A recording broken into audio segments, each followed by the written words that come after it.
La procrastination n'est pas ce que tu penses. La procrastination n'est pas une mauvaise gestion de ton temps, mais une mauvaise gestion de tes émotions. La tâche que tu procrastines produit chez toi une ou plusieurs émotions négatives. Ça peut être de l'anxiété, de la frustration, de la peur, de l'ennui. Donc ton cerveau te dit, si je fais ça, je risque de ressentir cette émotion négative, donc je ne vais pas le faire. Si je fais ça, je vais me faire rejeter. Si je fais ça, cela ne va pas marcher, donc je ne vais pas le faire et on retarde encore et encore. Du coup, il devient impossible d'agir parce que le cerveau associe l'action avec une conséquence négative. La procrastination est donc une stratégie d'évitement. Tu veux éviter la tâche pour éviter de ressentir une émotion négative. Le problème, c'est que la tâche ne disparaît pas. Le problème persiste et le problème se répète le lendemain et le surlendemain. Et nous devenons de plus en plus compétents à ne pas agir, car nous renforçons cet esprit de procrastination. Et c'est pour cela que c'est une très mauvaise stratégie au long terme, mais aussi au court terme, car juste après ne pas avoir fait l'action, nous ressentons de la tristesse au fond de nous, du regret. Il y a une part de nous qui meurt à ce moment-là. C'est la part de nous qui agit. C'est la part de nous qui est courageuse. C'est la part de nous qui est brave. On fait pas d'omelette sans casser des œufs, Campana. J'ai dit à Monsieur Benz qu'on partirait aujourd'hui, on partira aujourd'hui. Vous apprendrez à me connaître, Campana. Quand je suis lancé, c'est difficile de m'arrêter. Monsieur Perrin, veuillez nous suivre, Monsieur Perrin. L'origine de cette procrastination vient de ton système limbique, de ton amygdale. Ton amygdale est une structure cérébrale qui est activée dans le stress et les émotions et la peur. Ce qui se passe au moment où tu vas procrastiner ta tâche, c'est que ton amygdale elle va devenir hyperactive et elle va s'activer très fortement. Et elle va inhiber ton cortex frontal. Le cortex frontal, c'est tout ce qui est rationnel, c'est tout ce qui est cartésien, qui te fait agir. Je crois à la logique. La logique, vous savez ce que ça veut dire? Je suis un homme rationnel, cartésien. Et du coup, ce que tu vas faire, c'est que tu vas ne rien faire. Tu vas être paralysé, tu ne pourras pas agir. Car ton amygdale te fait fuir tout ce qui est rationnel. C'est pour cela que c'est très facile de se dire, au moment de ne pas faire la tâche, oh, je la ferai le lendemain. Ton cerveau rationnel est éteint, il n'arrive pas à te dire, oui, mais le lendemain, tu seras la même personne, il faut agir maintenant. C'est très dur de justement réussir à reprendre le contrôle dessus, sur cette amygdale. Et c'est ce que nous allons voir dans cette vidéo.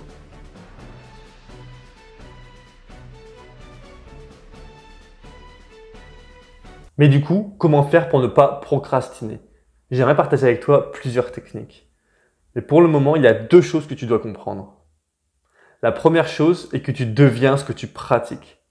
Tu te transformes en ce que tu pratiques. Donc si tu te pratiques de fuir, tu deviendras excellent à fuir. Si tu pratiques d'être courageux et d'agir, tu vas devenir excellent à agir. Peu importe le domaine, c'est la compétence de courage que tu développes. Pardonnez-moi cette démonstration de force, mais j'ai horreur qu'on marche sur les pieds.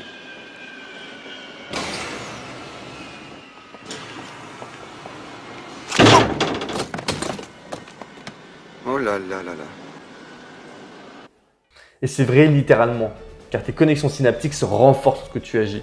Plus tu pratiques quelque chose, plus tes connexions synaptiques se renforcent. Alors que ce que tu ne fais pas dégénère. Je t'invite à prendre le temps de réfléchir à ta journée. Prends ta journée type. Essaye de voir ce que tu pratiques. Est-ce que tu pratiques scroller sur les réseaux sociaux? Combien d'heures tu passes par jour à faire cela?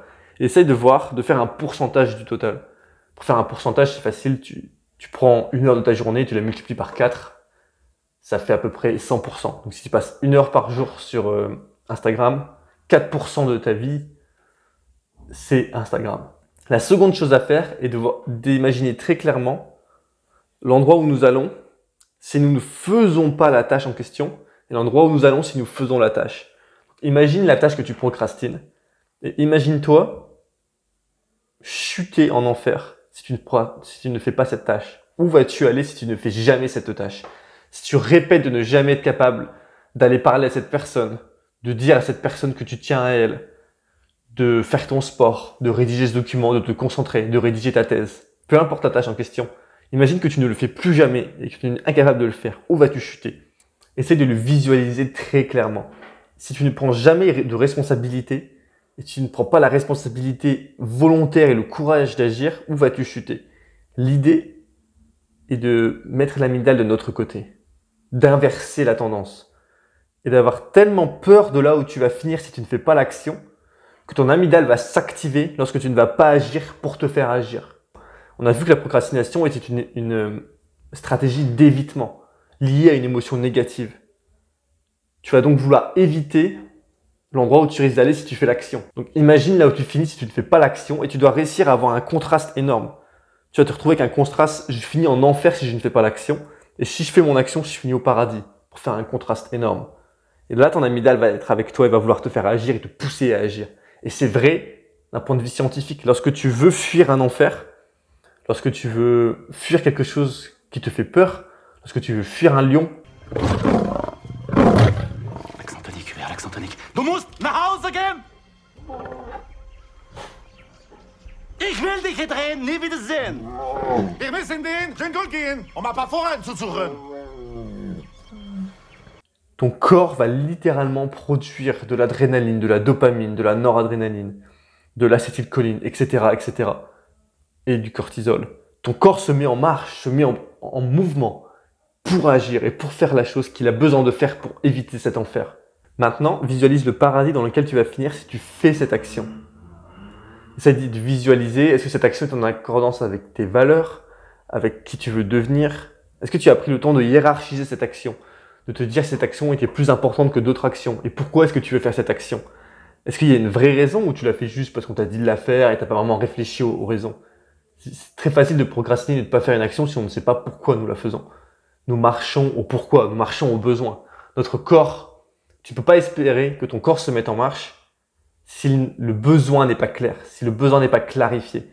Notre corps marche au besoin. S'il a un besoin clair, il agira très facilement. Mais si le besoin n'est pas clair, il n'agira pas. Plus l'action est haute et importante, plus ton cortex frontal va t'aider à agir. Car le cortex frontal, c'est celui qui visualise les actions. Et s'il voit que cette action est importante, il va s'activer, il va dire au corps, nous devons agir, car cette action est importante. Nous avons besoin de faire cette action, car elle va nous donner cette chose-là. Et du coup, la question, c'est quel est le besoin, quelle chose tu vas récupérer si tu fais cette action. Et cela est incroyable parce que ça permet d'unifier tes esprits. Tu auras l'esprit de peur qui va te faire pousser vers l'avant pour agir, et ton cortex préfrontal qui va te faire en même temps agir encore plus facilement. En fait, du coup, tu t'allies l'esprit de peur et l'esprit de travail, l'esprit rationnel pour avancer dans un objectif commun. Ton corps devient unifié, ton corps veut agir.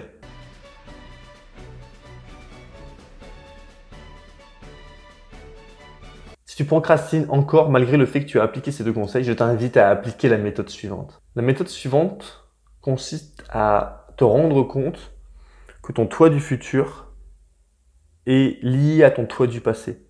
Ton toi du futur devient celui que tu agis aujourd'hui. Tu es l'acteur de ton propre idéal. Donc si tu veux que ton toi du futur soit quelqu'un de florissant, de courageux, de brave et qui agit, tu dois agir comme cette personne aujourd'hui. Donc tu dois être brave, courageux et agir. Tu pratiques celui que tu veux devenir. Et tu deviens celui que tu pratiques. Car il y a des études IRM qui ont montré qu'il y a beaucoup de personnes qui ont tendance à considérer leur futur soi comme une personne différente que leur soi présent. Damn. That's a problem for future Homer. Man, I don't envy that guy.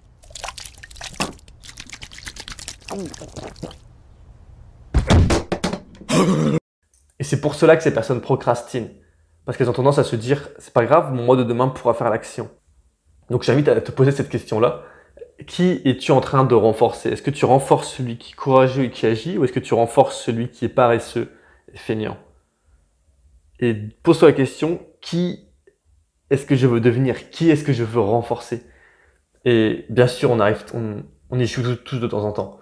Mais l'idée, c'est de viser à cet idéal, de viser devenir cette personne courageuse et brave, et forte, et qui agit. Et éviter de chuter et de devenir cette personne paresseuse, qui n'agit pas. Cependant, tout cela ne sert à rien si tu ne comprends pas et n'appliques pas le point suivant.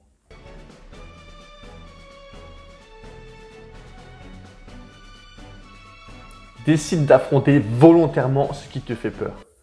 J'aimerais te parler rapidement de l'histoire de Jonas. Nous connaissons tous cette histoire.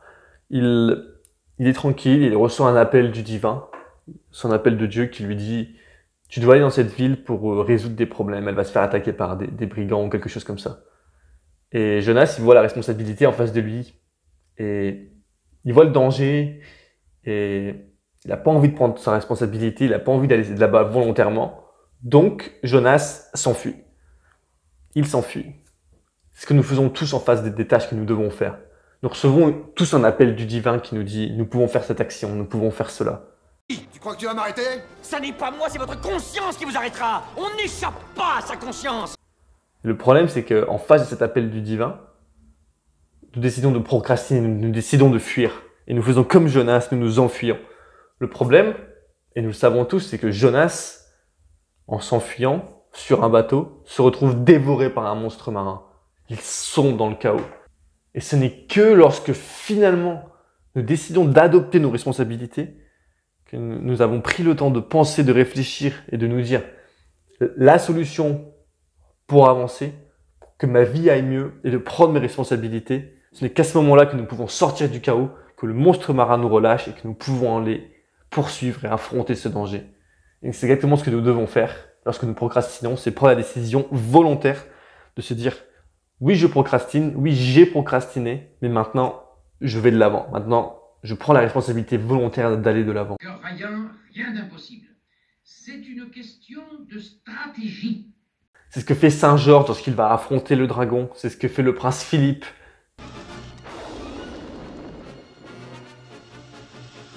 C'est ce que fait Pinocchio lorsqu'il saute pour aller dans le chaos, pour aller sauver son père, pour aller sauver la mémoire de ses ancêtres, pour honorer la mémoire de ses ancêtres.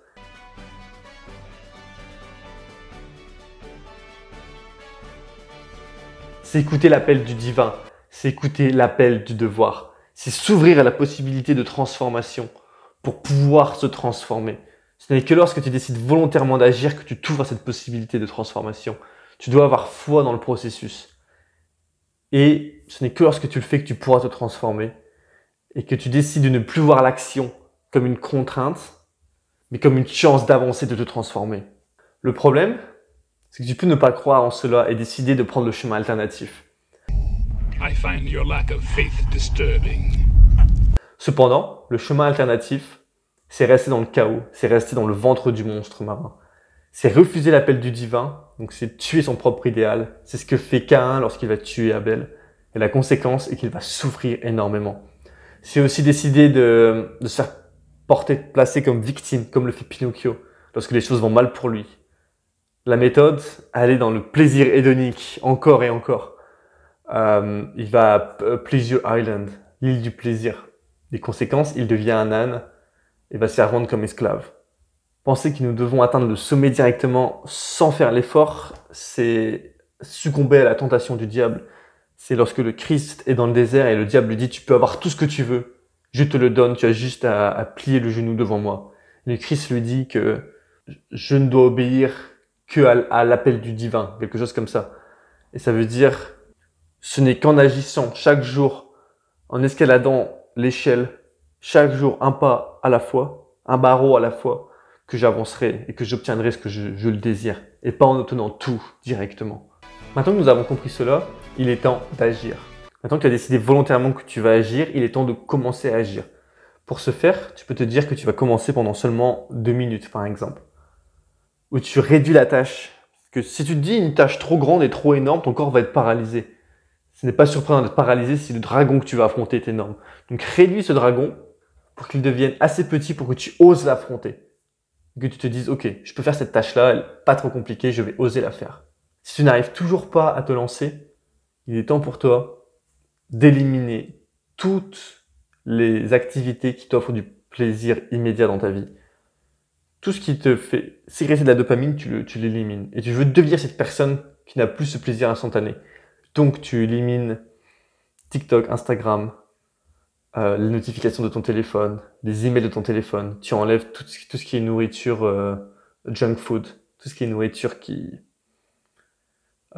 hyper sucrée, ou hyper salée ou hyper grasse. Tu enlèves tout cela. Et tu fais cela soit tu peux le faire pendant quelques jours, ou tu peux vraiment décider d'intégrer cette habitude, d'être cette personne qui justement est en bonne santé et a un bon bien-être. Tu décides de faire cela, et tu décides volontairement de le faire. Et pratique cela, et au bout d'un moment, ton corps va reprendre un niveau normal, et il va être capable de nouveau faire un effort pour obtenir des récompenses. Car le problème de toutes ces récompenses immédiates, de toutes ces choses-là, c'est que notre corps reçoit plein de récompenses sans avoir à faire quoi que ce soit. Évidemment que nous devenons larvaires à cause de cela. Vous avez vraiment le physique de l'emploi. Vous êtes immonde, larvaire. La larve rampe à vos pieds. Vous êtes encore plus délicieuse, plus distinguée que sur le petit écran. Lorsque tu commences finalement à faire l'action, des esprits risquent d'arriver en toi et de te dire oh, pourquoi faire ces actions-là, ça vaut pas le coup, j'étais bien là où j'étais avant, c'était mieux, c'était plus confortable. C'est ce qui se passe lorsque le peuple juif est libéré du pharaon, de l'Égypte. Ils commencent tous à regretter l'Égypte parce que maintenant ils sont dans le désert, ils sont perdus, ils commencent tous à insulter Moïse de les avoir libérés. Et l'idée est que à chaque fois que nous quittons un lieu où nous étions bien, ou même si nous étions pas bien, nous étions en souffrance, mais nous le quittons, nous sombrons. Du coup, on se retrouve dans le désert. Et une fois qu'on est dans le désert, bien sûr, on a tendance à regretter l'endroit où nous étions dans le passé. Cependant, cette traversée du désert est essentielle si nous voulons arriver à cette terre promise. Du coup, l'idée, c'est de se dire, ok, là, je suis dans le désert parce que je suis en train de me transformer. Ne te fais pas de soucis, vieux. Dans la vie, tout s'arrange. Il n'y a jamais de vraie raison de se biler. Ils peuvent pas nous faire un trou au cul, on en a déjà un. On va quand même pas rouler comme ça, droit devant, sans savoir où. Cependant, malgré tout cela, il arrive quand même de procrastiner. Nous procrastinons tous de temps à autre. Et c'est pour cela que j'aimerais te partager le dernier conseil. La dernière chose que j'aimerais partager avec toi, c'est que même si tu as procrastiné aujourd'hui, pardonne-toi. Les personnes qui procrastinent ont tendance à être très dures envers elles-mêmes. Elles ont tendance à se flageller et à devenir leur propre tyran et esclave. Car elles regrettent de ne pas avoir agi, elles commencent à s'insulter, à se dire qu'elles sont mauvaises et qu'elles ne vont jamais être capables de faire quoi que ce soit. Et le problème, c'est que les personnes qui font cela ont tendance à procrastiner plus que les personnes qui ont plus de self-compassion, qui ont de la compassion envers elles-mêmes. Donc sois compatissant envers toi-même, accepte d'avoir péché, si on peut le dire ça comme ça, de ne pas avoir fait ton action, et prends cela comme une chance de t'ajuster pour le prochain tir.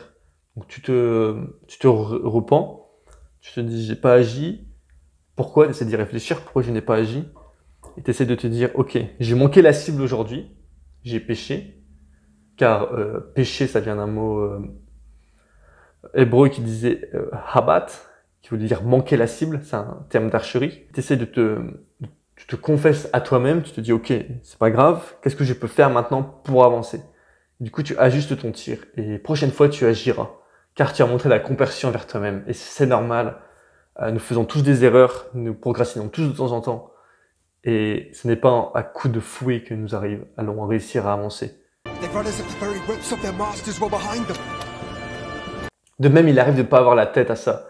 Il nous arrive d'avoir passé une journée trop difficile et d'être trop fatigué. Et même si on avait décidé de planifier une tâche, on ne peut pas la faire. C'est pour cela que d'avoir un agenda militaire, comme on dit, où on fait du 8 à 9, je fais ça, de 9 à 10, je fais ça, de 10 à 12, je fais ça, tu deviens ton propre esclave, tu deviens ton propre tyran. Et c'est pas une stratégie au long terme. L'idée, c'est d'être capable de se dire, ce matin, je fais cette tâche. T'es pas obligé de la faire spécialement à 8h ou à 8h10. Ça change rien. Ça ne change strictement rien. Ça te donne justement le fait d'avoir plus de liberté dans ton emploi du temps. Ça te libère de quelque chose. Et du coup, l'idée, c'est de planifier ces tâches. Mais si sur le moment, tu es vraiment incapable, par exemple en fin de journée, parce que tu as eu une journée super éreintante et que tu avais planifié de lire pendant 2 heures et tu n'arrives pas à lire, peut-être que lire devient contre-productif dans ce cas-là. Mais ce qu'il faut, c'est faire l'effort conscient de différencier si c'est vraiment de la procrastination de paresse, d'évitement, de peur, ou si c'est de la procrastination parce que tu n'as vraiment pas la capacité cognitive maintenant de le faire. Voilà, j'espère que ces outils vont t'aider à vaincre la procrastination, à aller vers ce paradis désiré, à s'enfuir de cet enfer, tout en comprenant que tu es celui qui transforme, celui qui tu es aujourd'hui pour devenir celui de demain. Donc tu es constamment dans ce chemin ascendant, qui monte et qui descend, car tu dois faire des chutes dans le chaos pour remonter à chaque fois transformé. Tu dois faire tout cela volontairement pour agir. Si tu as envie d'aller plus loin, je t'invite à aller regarder cette vidéo et à aller voir mon blog dans lequel je partage plusieurs conseils par rapport à tout cela et je partage mon expérience et toutes ces choses que j'ai apprises.